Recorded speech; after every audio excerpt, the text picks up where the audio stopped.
Hello, and welcome to Local Legacies, the show where we go behind the scenes with enterprising individuals who are striving for the best in their business, family, community, and themselves. I'm your host, Tim Lanza, and without further ado, here's this week's guest.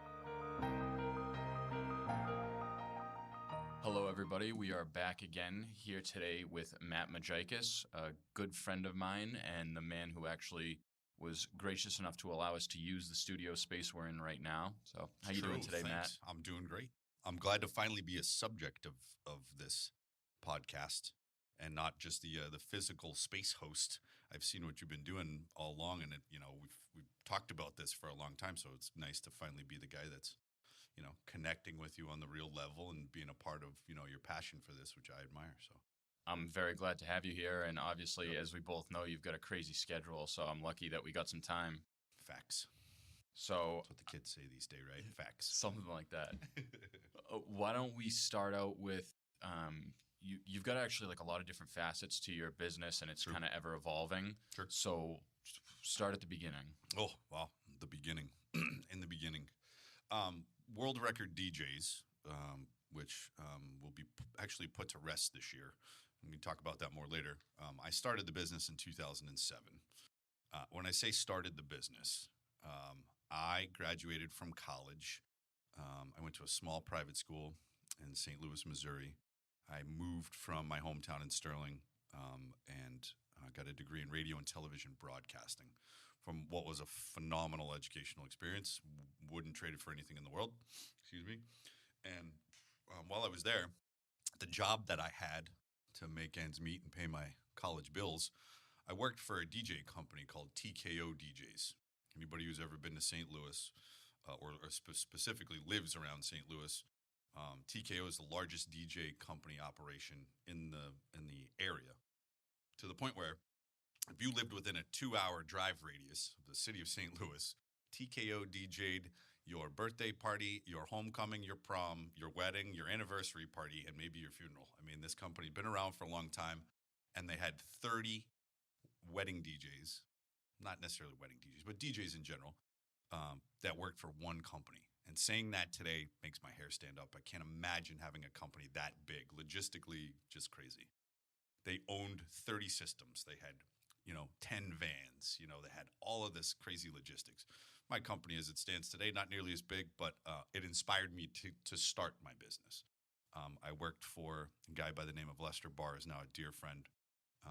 And he was one of my great mentors in the very beginning.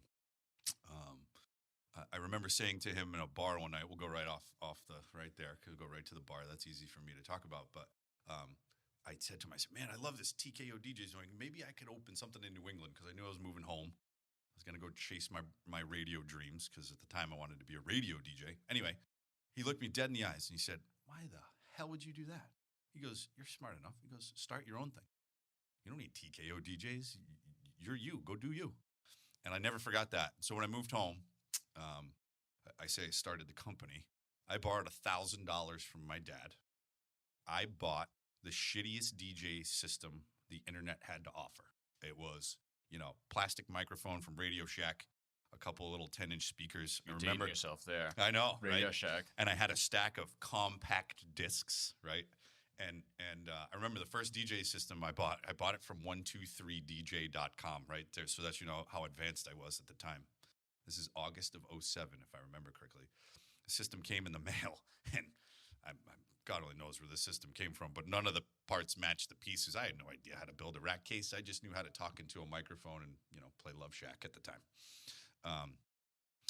Printed up some business cards. A quick little fun fact, World Record DJs got its name because I very insanely attempted a Guinness Book of World Record in 2004, my freshman year of college. I don't even want to talk about that. It was just a dumb thing.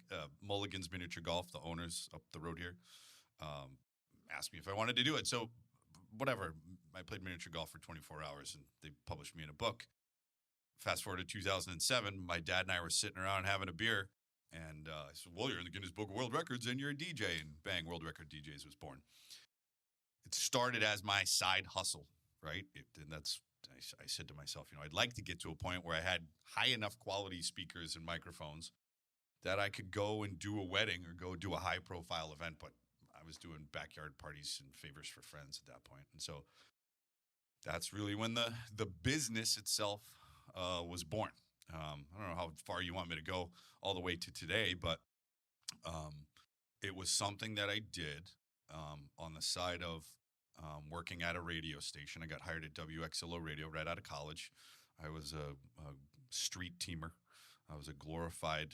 I would drive around in a Volkswagen Beetle throwing T-shirts at people at radio station events, and then on the weekends I would go out and DJ an event or two, and then I actually worked for the minor league baseball team, independent minor league baseball team in Worcester as their public address announcer. So at that time of my career in my life, living the American dream in my mother's basement, I know that life. and it was great, and had what felt like 10 jobs. So that's when it was born. Fast forward to today, it's going away. We're changing the name of the business. We're rebranding, and it's because the company has evolved exactly how I had imagined and hoped.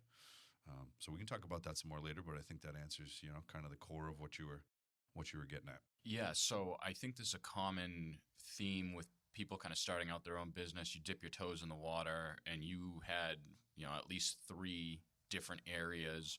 Were you drawn to this more? Or how did that affect like your other jobs? Did you see a path in your other jobs like you saw it with this business? Yeah, no question. So I'm going to go back in the timeline a little bit here. But in 2005, I needed an internship. Okay. And, ask around. I was always coming home for the summers, working at the athletic club in Lancaster, trying to pay my bills. And so the Worcester Tornadoes, which is no longer, was an independent minor league baseball team in Worcester.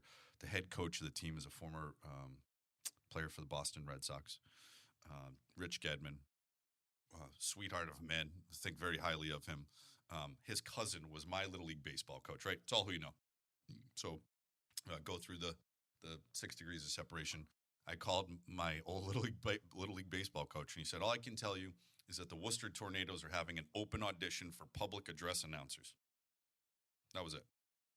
I said, ooh, yippee. I was a young, wily broadcast student. So I called my mom. I'll never forget this. I said, Mom, I need a plane ticket for $600 to fly home for a night to go to this open audition, and I want it to be my internship.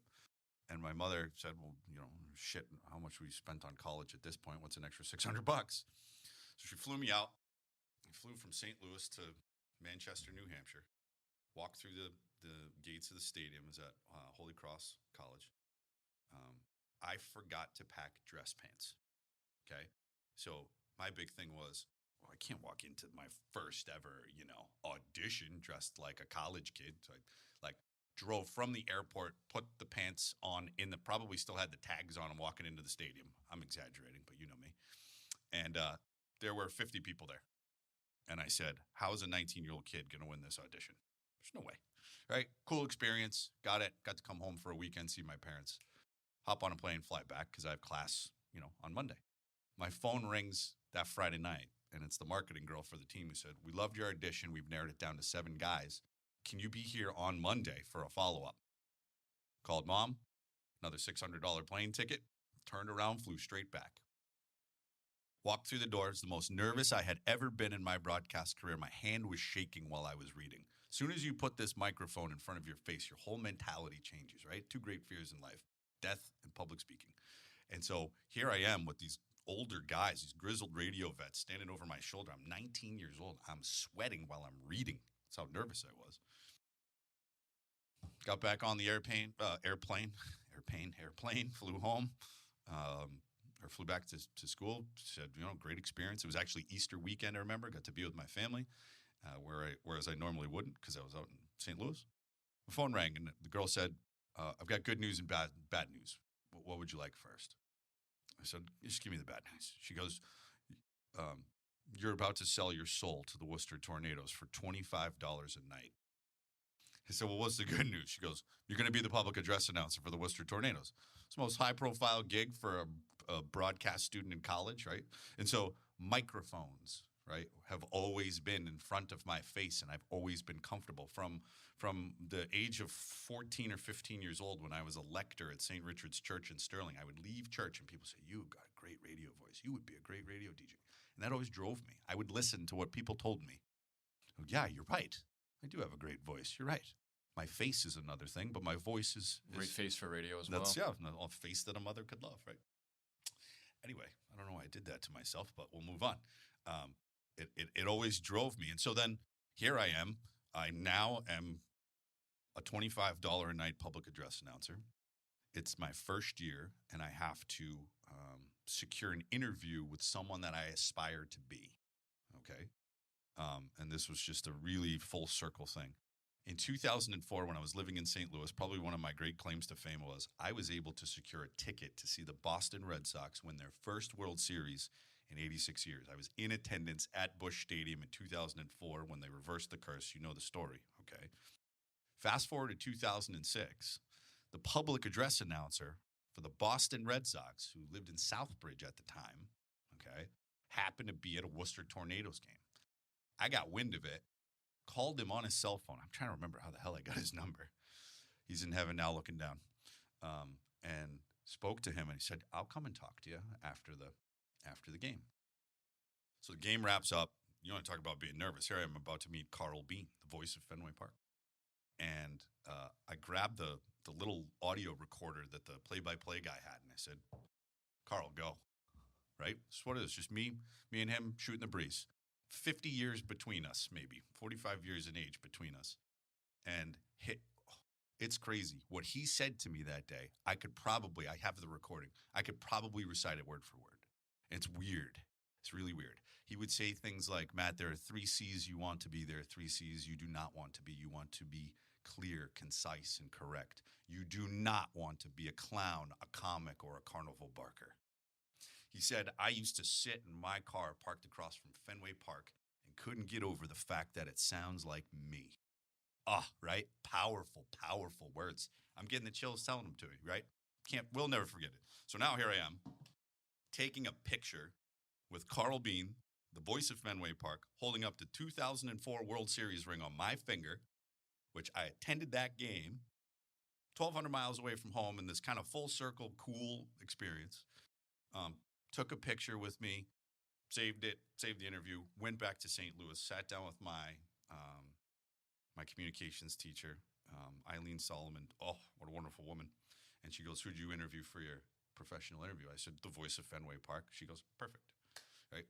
Aced that internship, and I got paid to do it. Didn't offset the $1,200 in plane tickets that my mother had to buy to get me the gig. But it was the foundation of everything for me, really. Because from there, I was walking through the University Center one day, saw a flyer for TKO DJs. I pulled the flyer, started working for TKO DJs. 6 months later, they gave me a raise because I was the most requested DJ in the company, right? I would come home for the summer, announce the Tornadoes games, and the on-field MC, Dave Peterson, is now a dear, dear friend of mine. He was one of the sales guys at the radio station that I eventually got hired at. So that is just this kind of, I don't know what the word is, but this kind of ironic path where I was doing all these things that included microphones. I just followed my heart, followed my gut, and it led me to a career in radio. What do you attribute that to? Because it sounds like, I think you're very introspective. You've taken a lot of time to think about your own life, but Always. It sounds like you got really lucky, and I don't really believe in that. I hate when people say it must be nice, because that's bullshit. All of these things that you did, you put yourself in a position to do, and you stepped up to the plate when you were there. It wasn't just a matter, like, you didn't just fly home and go to that interview. 100%. You obviously put in the work and got the job. True story. Had that not worked out, let's say I didn't win that audition. Let's say I firmly believe I'd still be sitting here talking to you. It just would have taken a different path, because at the end of the day, your passion and your work ethic and your get shit done mentality, which I've always had, that's Lithuanian, that's ingrained in me. I'll share this piece of it with you. So now here I am. I'm making $8 an hour as a street teamer for the radio station. I'm making $25 a night as the public address announcer. And at the time, in 2008, It was all these really scary radio ads that said, as of this date, you are required to have health insurance in the state of Massachusetts, right? And I remember thinking to myself, geez, I need health insurance, and I'm not covered anymore because I graduated from college. This was the day and age. I walked into the general manager's office at Citadel Broadcasting in Worcester, this woman in charge of 3 radio stations and 6 radio stations in 2 markets. And I said, Bonnie, I will push a mop if it means health insurance. And at that point, pushing a mop probably paid more, right? She goes, okay, kid, I'll give you a shot. I was sent to, I forgot about this. Wow. I was sent to Mohegan Sun Casino that following day to interview to be the 3 to 7 p.m. evening drive, which is evening drive in the radio world. That's right. That's morning and evening drive. That's what you've made it in your career, right? To be the evening drive DJ at 102.3 The Wolf, which was the radio station in Mohegan Sun Casino. I'm 22 years old, interviewing to be a DJ on a classic rock radio station. Think of this. The gig was for $22,000 a year. I lived in Sterling. It was an hour and 40-minute drive from my parents' basement, right, to get to this job every day. I was thinking to myself, I'd have more luck and make more income if I took my paycheck every week and put it in play after my shift was over. Why am I interviewing for this job, right? It's like I'm going to have to move and I'm going to have to live on $22,000 a year. And I walk in, I sat down with a guy named Kevin O'Connor. Handed him, I was voice tracking an oldie station in Worcester. I was a 7 to 10 p.m. DJ. I can tell you more about that in a minute, but loved my audition. Went back. I got a congratulations from the general manager. You're moving to Uncasville, Connecticut. Congratulations, right? Go home. I'm crying. I'm like, Mom, I got the job. I got the job. So I start looking for apartments in Connecticut, and I trying to remember the timeline. Oh, it was. She goes, come see us on Monday. We'll start the paperwork. I show up on Monday. Now this could be to your point. I'll let you talk after this. To your point, you're just lucky. I walk in and she goes, so that's not my point, by the way. Well, you know right? No, that's not your point, yeah. but that's what people will say, of course. And I got I've got good news and bad news for you line, right? The good news is, or the bad news is, you're not the evening drive DJ at 102.3 The Wolf. We gave it to a guy that's been down there for a long time. I just think it's a better fit. The good news is you're the new sales assistant. Congratulations, Sonny. There's your desk. And you have health insurance now, and the pay's exactly the same. And I said yes to that gig, right? Because I had to, really. Because my parents would probably not be happy if I came back and said, yeah, it didn't work out, Mom and Dad, and I'm going to go. What do you mean? We just paid for you to go to St. Louis for 4 years, and now you're not going to work in radio? And that's a big thing, because a lot of people don't do what they went to school for. Okay, but I think that drives home your point. So now here I am at a big crossroads in my career that now I'm working for a radio station, but I'm not doing radio technically.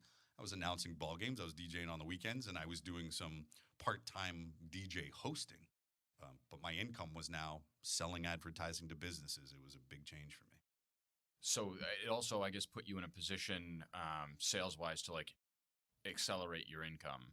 I'm assuming. Oh, no doubt. But before, probably before that was happening, I think an important skill set you probably developed, or a situation you put yourself in, whether you realize it or not, is like, what's it like to work for basically no money and just go in every day and bust your ass? So I'll tell you, here was my average day. Okay, I would get to the radio station around 8 o'clock. If it was a sales meeting, I'd get there at 7:30. I would. So this was in June of 2008. I was told I'd have a year to get my feet wet and learn the business, and then decide if I wanted to be a full-time salesperson. I was the fax machine guy, the coffee guy, right? The housing market crashed in June of 08. Largest advertiser at the radio station, $250,000 advertiser, was Sleepy's Mattress Center. When everybody loses their houses, they really don't need a mattress anymore, right? Or maybe they do. It's not in a house. It's in a cornfield somewhere.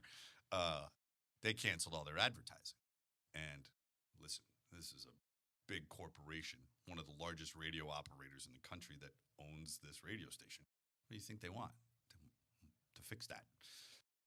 My sales manager, Bob Zompa, another very great influence of mine. So some might say I'm lucky. I'd say I'm blessed that I have been around some really talented and smart people. I've also been around people that if they got hit by a bus, it'd be okay. I hope they live, but they're just really injured. Knowing, not to cut you off, but knowing which ones to follow is really important. And not, you could have picked 100%. You could have picked the Perfect losers. way to put it. Yep. And so Bob walked into my office and he goes, "Matt, you want to double your income?" Yeah. He handed me a copy of the Yellow Pages. This is shit. The Lanza boys aren't. I don't even think you guys are old enough to remember the Yellow Pages. Do you remember? Okay, I know. Mailed to the house. Yeah. But at this time, this is when the Yellow Pages started to go away because internet listings, Yelp and all that stuff was really kind of booming. And he said, all of the money that's in here has to go somewhere. Dropped it on my table and said, here are your budgets. If you can sell $20,000 a month in radio ads, you'll double your income. Good luck. Start dialing. And I started in the A's. And there were mornings, man, where that phone, you looked at it and you go, that phone weighs 2,500 pounds. I made a living out of being told to go to hell 99 times and hope that one furniture guy or that one auto body shop or that one tire guy, right? And then anybody that didn't answer, you go, I'll just walk right in there and see if they throw me out. And that's literally what I did. So I did that from 9 to 4:30, okay? 8 to 4:30. At 4:30, I'd walk across the hallway to the production side. If I had an order from one of my clients, I would write their 60-second radio script for them. Now I'm using my broadcast education. Go and sit down in front of a computer, voice the script, record it, mix it down. Okay, Stowe High Insurance and Dudley's all set today. They got their 60-second ad. We'd upload it into the system. I would go into, so radio's changed dramatically. It used to be live all the time. If you're listening after 5 o'clock, unless it's a talk radio station, it very rarely is live. I talk about that kind of anecdotally, whatever, you get the point. This idea of voice tracking would come up. So I would walk into a closet, a literal closet with a microphone in it and go, ORCFM, Oldies 98.9, the greatest hits of the 60s and the 70s. It's your host, Matt Majikas, and I got to get out of here. Now the Beatles, right? And I would pre-record a 3-hour show from 7 to 10 p.m. and go home and sit on my couch and listen to it. And I would record it at 4 o'clock, 4:30 every day. I would leave there. I'd drive over to the baseball stadium to pick up my check so I got a raise by then, so I was making $50 a night. $50 a night, right? And I'd go over there. I'd wake up at, I'd leave there at maybe 10 or 11 o'clock at night, wake up the next day. If it was a 10-game homestand or whatever it was, rinse and repeat. And if my DJ company had a gig on the weekend, if I was, DJing somewhere, I would go there and DJ, right? So it truly is, it's cliche, but the harder you grind, the luckier you get, if that's how you want to look at it, right?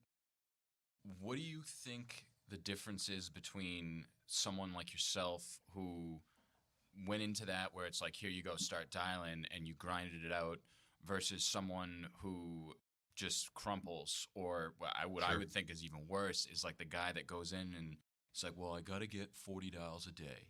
So I just go in, I make my 40 calls, and then I go home, and I make $22,000 a year for the rest of my life. I never looked at it that way. You ever see the movie Pursuit of Happiness with Will Smith? Yes. Right? Super inspirational, true story. I'm a sucker for true stories.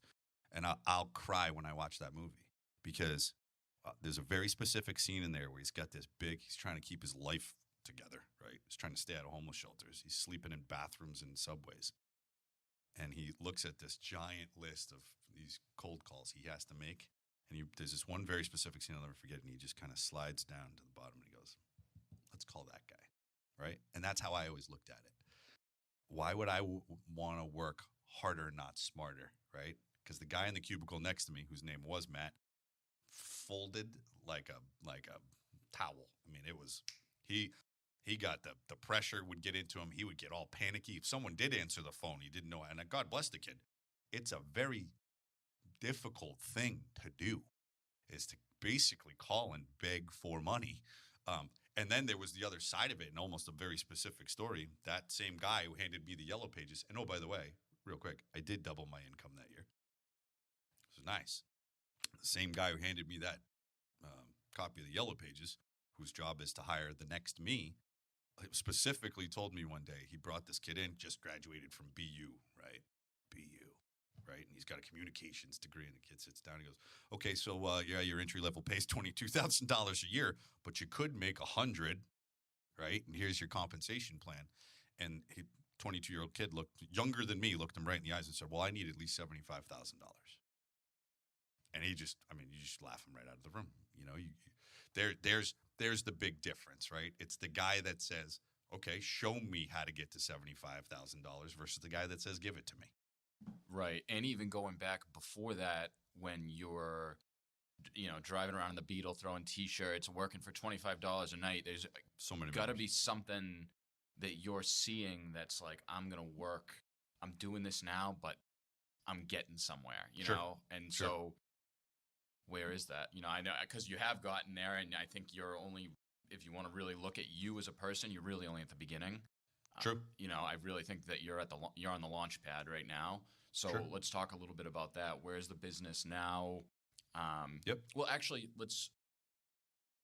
you were working a full-time job. Let's go back to like 2 years ago. Well, so I want to just hit on one more quick point, and I'll get to that. This is an interesting data point. Okay, so let me tell you where the public address announcing piece of my career went there. Working for the radio station, been there for 3.5 years. I get a phone call from a 617 number. Hello, this is Matt. It's Randy Frazier, the general manager of the Boston Blazers. Who the hell are you? It is the new indoor lacrosse Blazers, franchise. Man. Indoor right? lacrosse. Indoor lacrosse, right? And I don't know anything about it. Indoor lax. I wasn't a lax kid, right? The Blazers existed at the Worcester Centrum in 1991. Who knew? The senior vice president of marketing for Google. His name is Tim Armstrong. He's now the CEO of AOL if he's not there anymore. Started a indoor lacrosse franchise at the TD Garden, and they were looking for public address announcers. One of my buddies who worked at the radio station, who knew another buddy at another radio station, gave him my name. I got asked to interview to be the public address announcer of a National Lacrosse League team at the TD Garden. Drove to the TD Garden, walked in there, interviewed. Marketing people love me, hired me. We have good news and bad news.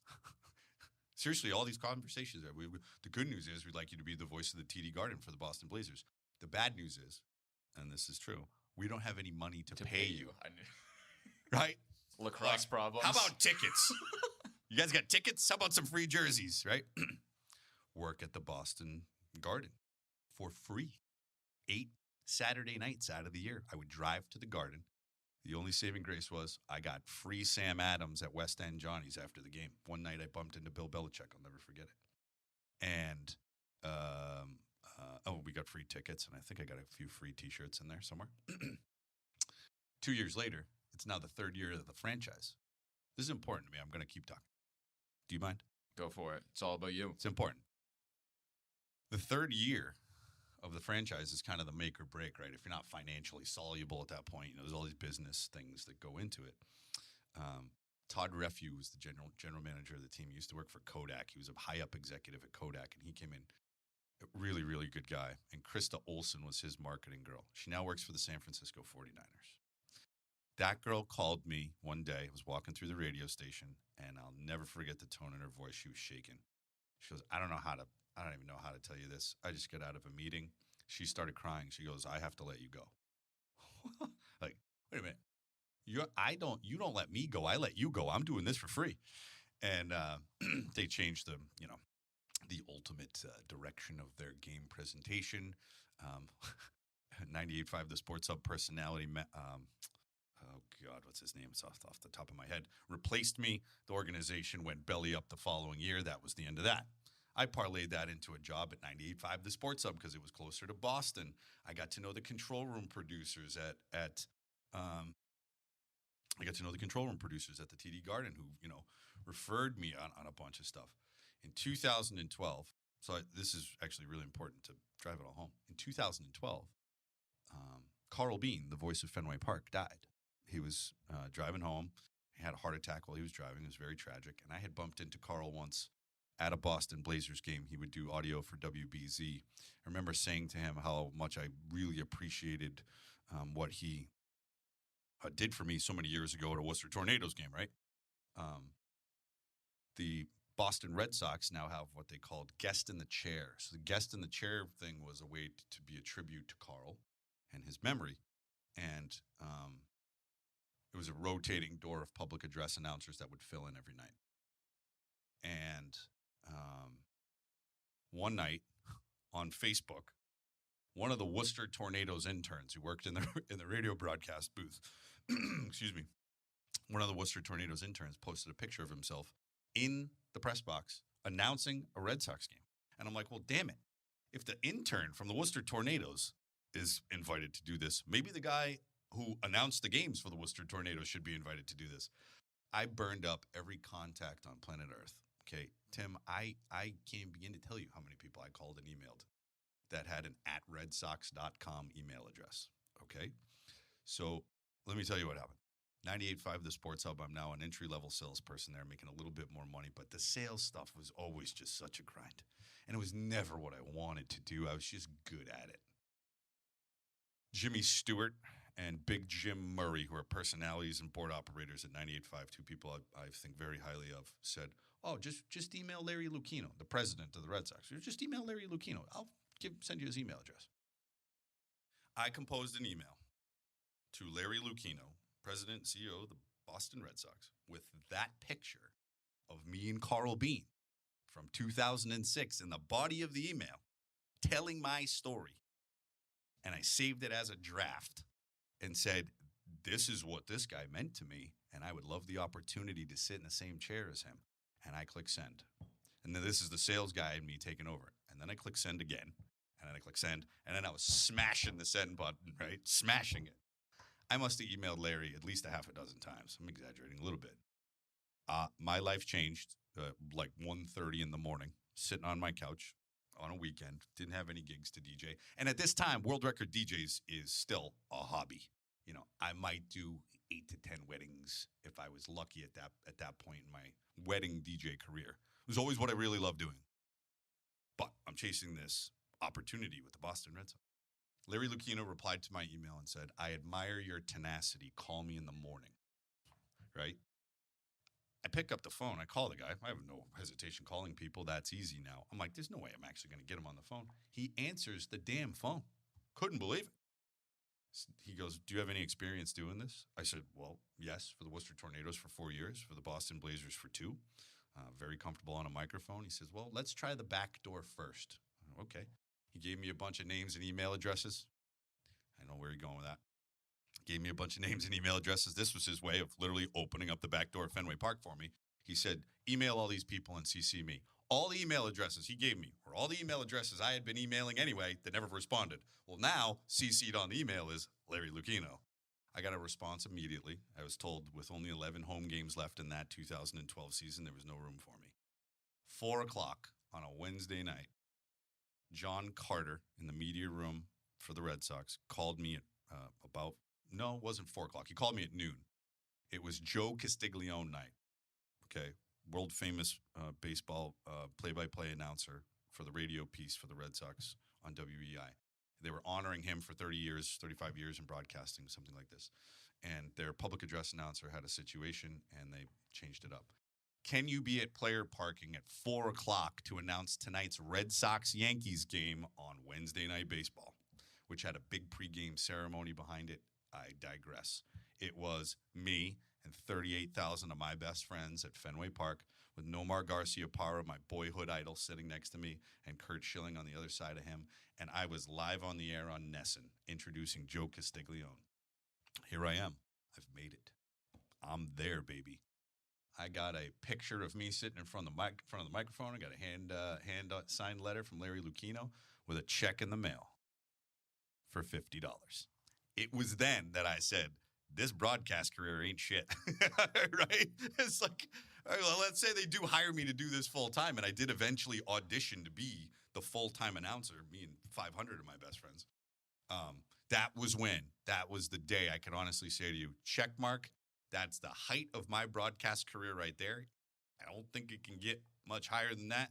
And I really, at that point, doubled down on World Record DJs. That's when I said, I'm going to start reinvesting. I'm going to start buying some gear because, heck, I can DJ a wedding on the weekends for way more than $50. Right. And I just want to throw out there, like, honestly, I'm kind of astounded listening to this because you and I have talked a lot, and we're getting into a lot of stuff that we've never talked about before. Sure. Um, you know, people talk about like your net worth. Your network is your net worth. And, once again, it's like, must be nice. It's like, going after these people and just saying, like, this is what I want and I'm going to get it. And I'm not going to take no for an answer. Period. And just reaching out, you're asking people for help. Like, there's Yep. a lot of people out there that are so willing to help if you just ask. Sure. And someone knows someone. You talked about the 6 degrees of separation. Don't give up. Everyone's within your network. If you want to do something, you want to start a business, or you want to even just learn a hobby, just think about who do you know that has that skill set, and just say, hey, can you point me in a direction? I've never heard the word no in my life. I've only ever heard no for now. Right. No is just step to yes. Okay. No, I'll call you later. I could tell you some cold call stories until I'm blue in the face, but that's the whole point. What that sales career that I didn't want taught me was a couple of very important values. A, well, you want to make 50 grand this year. Here's how you're going to do it. You got to close as many sales. I'm a firm believer that every kid that graduates from college should be chained to a cold call desk for 1 year. If you have to crawl for that ball, man, right? That's literally how I looked at it. Is like you got to scratch and claw your way to make as much money as you want. You learn a lot about yourself in that moment. Can I do this? Can I climb that mountain by myself? Because it's a lonely, lonely, lonely process when you're the only one making the phone calls, right? The other thing that today, as I sit here looking around at my business, that I have a hard time giving myself credit because I don't look at it that way. I look at the people around me as the credit. I don't. Yes, I'm motivated. Yes, I've worked hard. Yes, success has come my way in a lot of different ways, personally, financially, church, et cetera, whatever. Every single business that I met with in my advertising sales career from 2008 to 2020, okay, I had to remember what year we're in, 2020, taught me something. Every single person, whether I knew it in the moment or not, I was learning.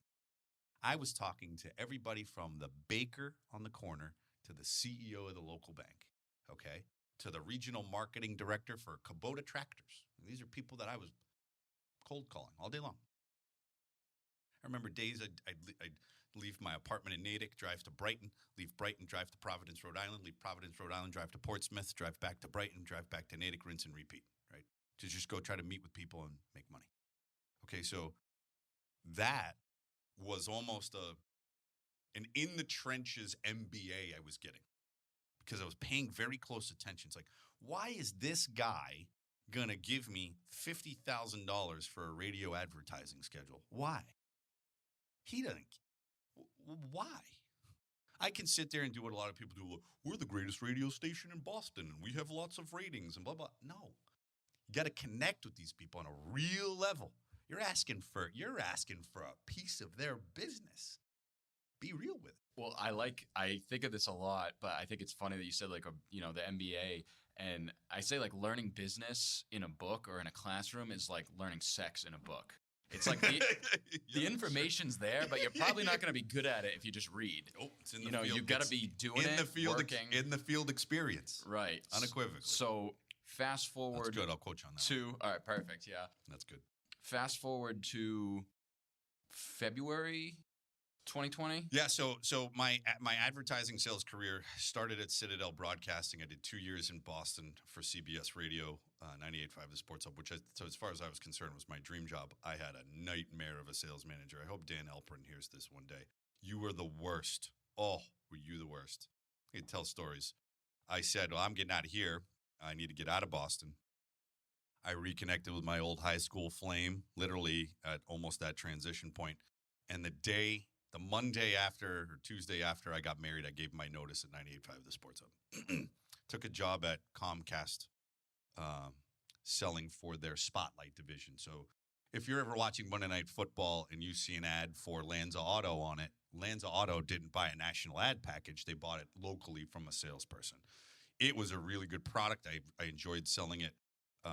Again, the sales pressure, these big corporations was insane. Jennifer Mann, I hope you're listening.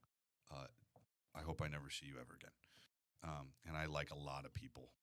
I think you know this about me. I hate almost no one.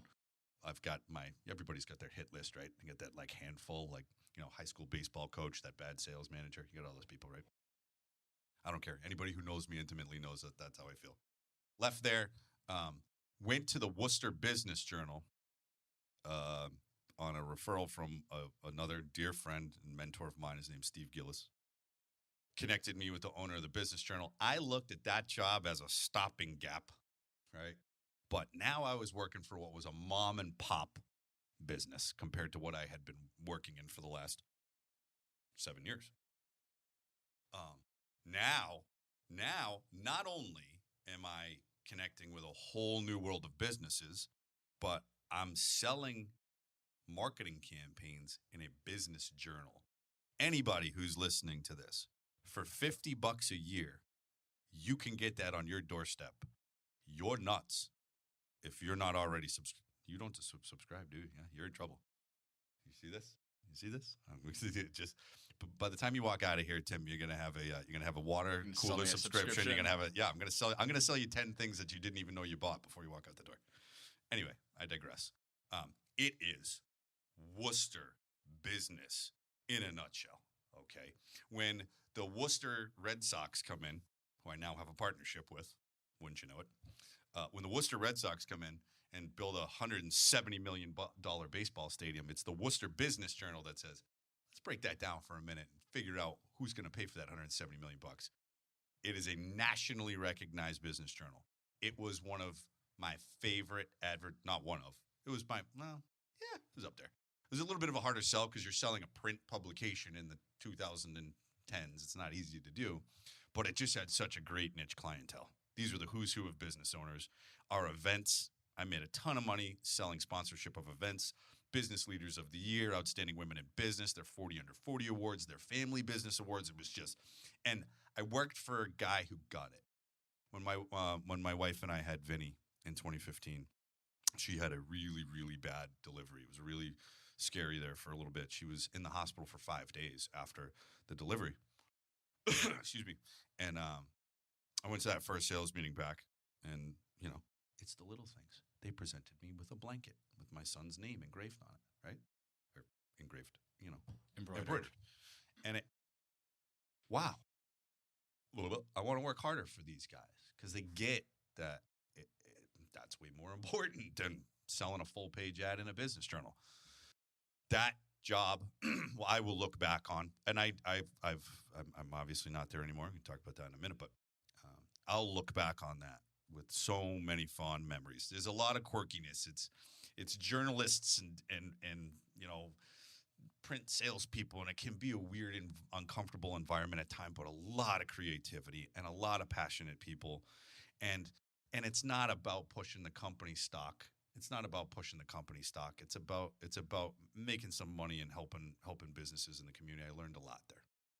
So, but that's that. And at this point, you're working there. You are where's DJ Trivia or World Record DJs, and how is it evolving? I guess. So I kind of just spilled the beans there. It's good. Great question. Talk a little bit about that. Where's the business growing, and then what kind of decisions did you make, and then what happened? Sure. So in 2014, December 2014 was when I started working at the Business Journal, and at that point, World Record DJs had been growing steadily every year. And by growing steadily, like I said, we did 5 weddings one year, we did 9 the next, and then we had, I think, at that point, 15 that we had to DJ. And when I say we, I mean me. I was I was chief cook and bottle washer. I designed my logo and went out and, got a car that was advantageous to the business. I was storing all the gear down in my basement and filed for a limited liability corporation, and I thought I was the cat's ass, right? It was a hobby still. In 2015, when I got acclimated with the Business Journal, I met a guy by the name of Anthony D'Elia, he owns Revelation Productions in Worcester, and he is without a doubt one of the brightest audio video lighting minds.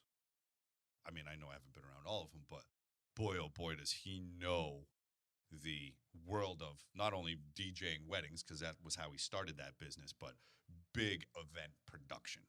We do sales conferences in Orlando, Florida. They pay him $300,000 to, truck all these lights and microphones and breakout sessions and all this stuff. So he became kind of somebody that I looked up to in the sense that, wow, look at what world record DJs could be. I started buying equipment from him. I bought lighting from him. I started to add offerings. I started to evolve the business. We're not just your reception DJ. Now we're your ceremony and reception DJ. Now we're your lighting tech. In 2016, we became your magic mirror photo booth guy. Ooh, right? But what it was, well, shit. I can make more money by virtue of just having all of this stuff under one roof. I got somebody who understands it way better than I do. I can hold down my full-time job. And this is important. I'm married with a kid. And my wife's a preschool teacher. It's like, well, with what she would make being a preschool teacher, I didn't want her to go back to work because we were just going to take what she made and fork it over to another preschool. So it allowed me to have this dual-pronged career, my full-time job, and then, steadily growing my passion on the side. My life changed forever. What day are we on? This was lucky. You'll have to agree with me. Jeremy, probably, your brother knows this story better than you. I played in a golf tournament at Stowe Acres Country Club with my father-in-law, his brother, and a friend. And it was the Jim Biddy Memorial Golf Tournament, 225 golfers on 2 golf courses. If you know anything about Stowe Acres, they have their north and their south course. And it's put on by Hanscom Air Force Base. And it's all about helping military families. Who does not want to be a part of that? So I went. And afterwards, they have this big banquet with the highest profile raffle prizes you can get your hands on. My lucky ass won 2 airline tickets on JetBlue for free. $1,000 worth of airfare, right? Sweet. Where are we going to go? At the time, I had hired my brother-in-law. He had just graduated from UMass Dartmouth, my wife's younger brother, Ryan. And he was crucial to me in the very beginning. He was my TKO DJ's guinea pig. How big could I get this to be where it's not just me DJing the wedding? That makes sense? How do I get it to 2 or 3 guys that I send out while I sit my ass at home with my kid and send other people out to do my job? That year, Ryan had DJ'd, I think he did 6 or 8 weddings for me. I was increasing his pay. He was doing good. Not necessarily the same personality as me, but I groomed him from the ground up. Taught him how to mix music. Taught him how to MC. Taught him how to smile when you talk, right? All these little things that MCs try to learn. I said, Ryan, we're going to Vegas, baby. Get on a plane. Now, I know where your mind went when I said, well, you're taking your brother-in-law to Las Vegas. No, Tim, we didn't go there. We went to the Las Vegas DJ Expo, which is called Mobile Beat, is the name of it. Mobile Beat is an industry trade magazine that I've followed here and there. There's some good stuff in there. But anyway, here's 5,000 DJs. The TKO guy with 30 guys and the DJ Matt Majikas, right? Every walk of wedding DJ or club DJ or any kind of DJ is at this trade show. The keynote speaker was John Taffer from Bar Rescue. Never forget it, right? He's like, shut it the fuck down. He would just yell at us and, F-bomb. If you've ever watched that show, you know what I'm talking about. The head performer was Red Foo from LMFAO. Okay. Right? Yeah. Everybody knows Red Foo, right? Big fluffy And at that hair, time, that right? was... Here's a fun fact. Red Foo is the son of Berry Gordy. Berry Gordy founded Motown Records. Red Foo, I learned from going to this trade show, when he was like 6 years old, like Stevie Wonder and like James Brown and shit were like hanging out in the living room. Can you imagine that kind of upbringing, right? It's just in your blood. It's such a cool story. So anyway, we do all these things. It's all about how to own and operate a mobile DJ company. And I was just furiously taking notes. Still have them. And then they'd send you out to the trade show. On the trade show floor, I found a booth titled DJ Trivia. Now, at the time, now this is 2016, right? I think I got my timeline right. I had, at that point, been hosting trivia nights at the Gaz Bar in Leominster on Wednesday nights for 3 or 4 years. I got connected with a company out in Boston called Pop Quiz. I'd PayPal some guy I had never met $30 a week. He'd email me some questions, send me some slips. He made a cute book. Fine. And that's how I did it. I would have to every week just kind of piece it all together and come up with my own game. DJ Trivia is a franchise bar and restaurant trivia business. Franchise model. It's one of a kind. There's nothing like it. I shouldn't say there's nothing like it. Everybody's been to Buffalo Wild Wings and there's Buzz Time. And everybody knows of these, stump trivias, these kind of like national services, but never a business that you buy and own a territory for. So I called my wife. I said, honey, it's $3,000 to buy a franchise. Now, here we are. We just had a kid. We're living in Fitchburg.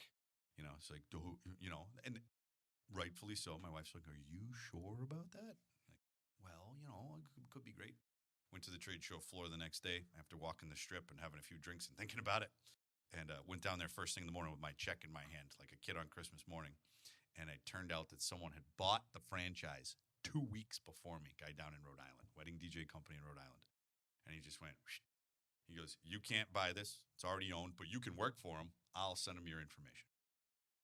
I started as a subcontracted employee of DJ Trivia. Patrick Wiley is the guy's name, owns Eternal Events. I think he changed the name. Doesn't matter. Came up from Rhode Island for a day, plugged everything in for me, gave me all the stuff that I needed. It was costing me more to run the game, but it was a nice, clean, much more professional game where it created this visual element in the restaurant, which 99 out of 100 trivia events don't. And so I started as an employee. That's how it started for me. From there, I don't even know how it snowballed, but Patrick was owning and operating Rhode Island and Worcester County at the same time. And I've got all my fingers in all of the pies here, especially North Central Mass, but Worcester County in general from my radio days and my ad selling days. He called me and said, I'm tired of running Worcester County. I want to sell you the whole business for $7,500. $7,500. Okay, $7,500. I said, I can't afford that. No way. He goes, $6,000 final offer, and you can go ahead and finance it over 3 months. You just take it all over. You take care of all the crap and just send me the money. That's what I did. That was in 2016. Fast forward to 2020. I think we were about the second largest DJ trivia operator in New England. It's 16 trivia nights. We had 4 DJ bingo nights, which was the new product we had started to roll out at the beginning of 2020. It got so good for me that my side hustle, this $1,000 loan from my dad 14 years earlier, was now making me twice as much money as the Worcester Business Journal was. And I said, what am I wasting my time a minute longer? I've followed the likes of, I mentioned this to you beforehand, I have some social media people that I love. Gary Vaynerchuk is one of my heroes.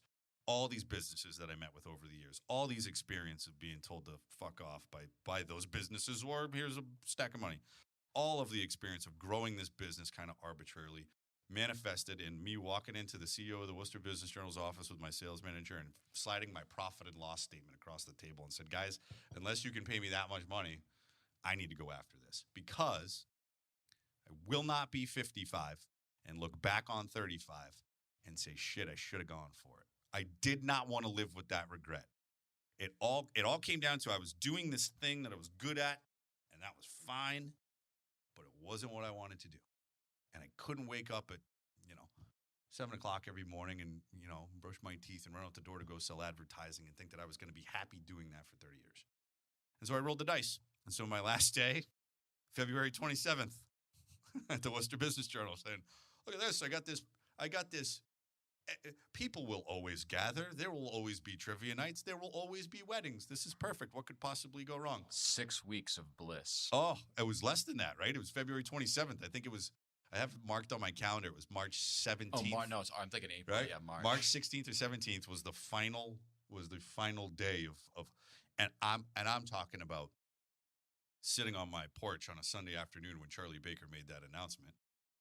And my jaw hit the floor and I went, well, there goes that. Because if the restaurants can't be open at capacity at all at that point, I sure as hell ain't coming in there to host a trivia night. And it set the company back by about 80 to 85%. So erased 15 years of building it. So you have your first child. Your wife leaves her job. 2015. Yep. you leave your job to take your business full time, Yes. and then 80% of that business gets cut off. The second child had been born in God, I Uh-oh. hope my wife's not listening. 2019. Eva was March of 2019. So now, now you got here a wife, I am, 2 children. wife, 2 kids, apple of me eye. God, oof, get choked up. Yeah, so here I am, incomeless. It literally incomeless. And my saving grace was I had that Worcester Business Journal job because anybody who could collect off unemployment insurance, they put you in that direction. So I started collecting off of that immediately, right out of Jump Street. If I had been self-employed, not paying into an unemployment insurance before that, I was going on the PED or whatever. PUA. Oh, PUA. The FBI, the CIA, whatever the hell it was the program that came out for self-employed people. So personally, I was staying above the bar because there was the extra $600 a week that was coming in, it was part of the stimulus and all that crap. So the mortgage was paid. I have no shame. We went out and bought a new patio set at BJ's because we were like, well, we're going to be spending a lot of time back here this summer because we can't go anywhere else. So the compound at home was great. And I almost look back on it now as the best year of my life. There's some weird silver lining where you've worked every weekend. You were putting in 90-hour weeks back in the day, between this job, that job, and the other. And now, God said, don't move. I mean, literally. And now every Saturday from March 15th until, we had some business and I did a lot of pivoting, and we can talk about that to try to keep the business afloat. But I spent more quality time with my family and my 2 kids than I ever would have. I think this is like a perfect time to probably throw this in here, but I think you were the type of person, and I think highly successful, highly motivated people tend to be like this. You're going to find your win. You're going to find a win with whatever life hands you. Sure. You're going to look at it and say, how can I make the most of this? How can I make this a win for me? And then just take myself to the next level, or at least closer to where I want to be. So I got to commend you for that. Yep. Myself, I think this was probably the best year of my life as well. I made decisions over the course of the last year, pivoted, changed. Huh? Yeah, and I just want to say congratulations on that. Yeah, but sorry, continue on. No. And Tim, I watched you from not from a distance, close up. Here we are sitting here talking. You're a more disciplined guy than I think I'll ever be. I'll never give up. Sitting at the bar after trivia nights. I don't think I'll ever be able to give that up. But to your point. So really, when this hit, I come from a religious family. We're not nuts, okay? We'll leave it out. My mother works for the Catholic Church in Sterling, and immediately, all these people are clamoring, going, how are we going to be able to pray? How are we going to be able to, worship, the way we're used to? And I rolled up my sleeves. I said, well, what else do I got going on?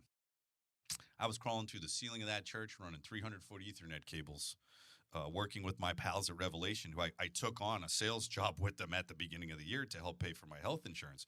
My partnership with Revelation is very strategic. We run in a lot of the same circles. I'm a good sales guy. They don't want the overhead, so they just pay for my health insurance, and it works out great. And if I can make some commission, I'm a commission-only salesperson. That's what I am. And, of course, there wasn't a lot of commission to be had when an events business gets shut down. This whole experience brought me closer to my church than it ever would have. I know every single microphone, every single cable and wire inside that church now.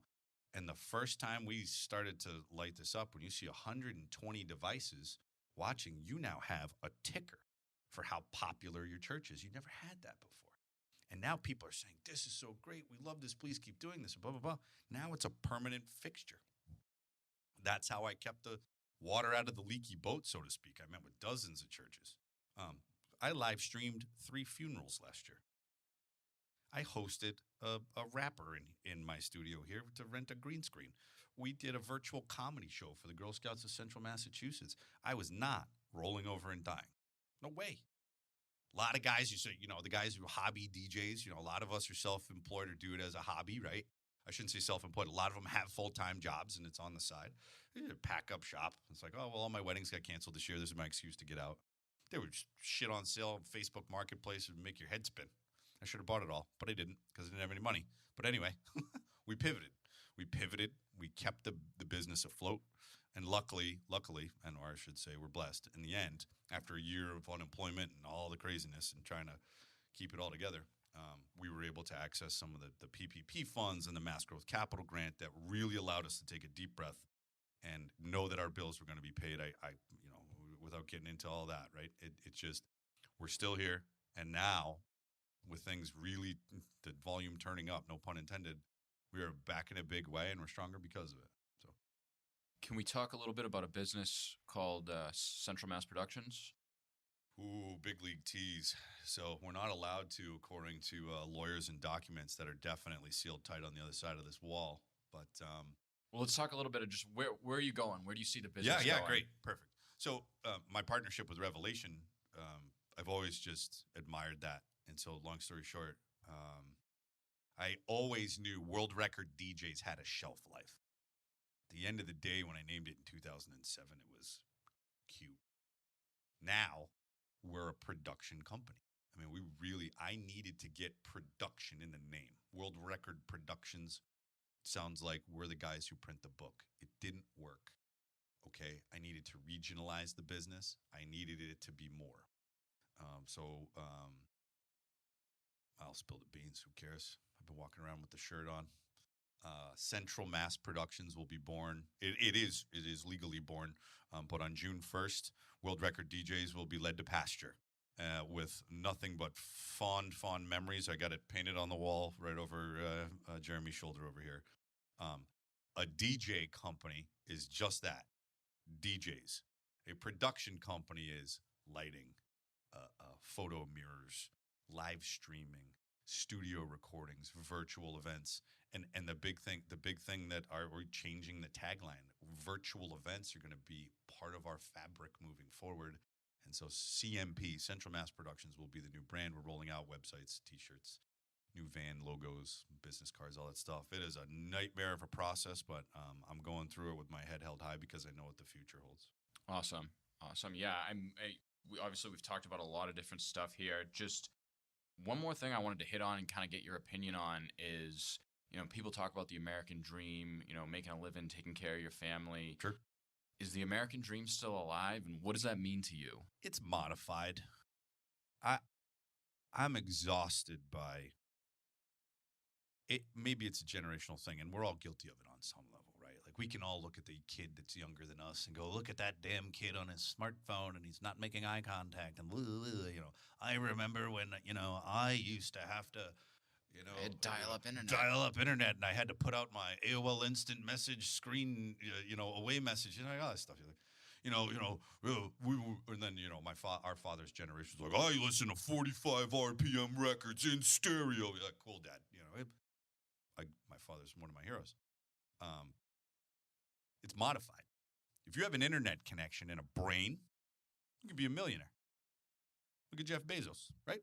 So people want to be like, well, Jeff Bezos is, what's wrong with it? Well, yes, corporate greed, yada, yada, yada. At the end of the day, there's this very famous picture. I encourage people to go find it. It's a picture of Jeff Bezos with one of those monitors the size of a boat anchor, cathode ray tube monitor with paper everywhere, with a hand-drawn sign that says Amazon.com behind it. Now, you want to sit here and say that Amazon.com has completely destroyed the retail industry in this country? Absolutely. It's staggering what it's done. You swipe right and you can have a teapot on your doorstep in the morning. It's nuts.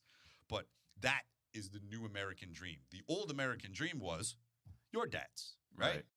I love fixing cars. I'm opening an auto body shop. Start a business. There's not enough tradesmen. There's not enough skills. We are conditioning our kids to go into ungodly amounts of debt and graduate with a piece of paper that may or may not get them a job at a radio station. When I walked into that first radio station interview, all dressed up in my shirt and tie and my piece of paper that says I went to Webster University for $85,000, the first question that they asked me was, are you really in the Guinness Book of World Records? Yep. I see here you own a DJ company. Yep. Do you know how to drive a stick shift? Yep. Well, the Beatles are stick shift, so we need that.